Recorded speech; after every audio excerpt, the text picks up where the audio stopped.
ఇంకొకటి కావచ్చు ఇంకొకటి కావచ్చు. ఫస్ట్ నా ధర్మం నాకు ముఖ్యం.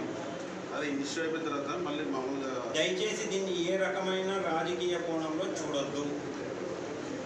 నేను రాజకీయ పరంగా దీన్ని చేస్తున్నది కాదు. నా ఆవేదనంతా కూడా నాకు తెలిసిన అంతో ఇంతో దీన్ని నేను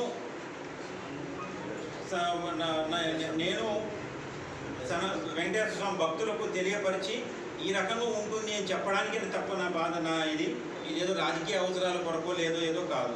నాకైనా రాజకీయం మీద అంత మోజేగి ఉన్నట్టుగా గతంలోనే నేను ఎలక్షన్ పార్టిసిపేట్ చేసేవాడిని.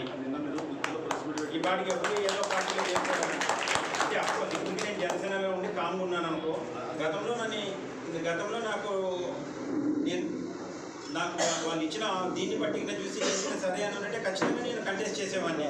సో నాకు రాజకీయాల మీద రాజకీయం లబ్ధి ఏదో చేకూర్చుకోవాలి ఈ విషయం మీద అని చెప్పేసి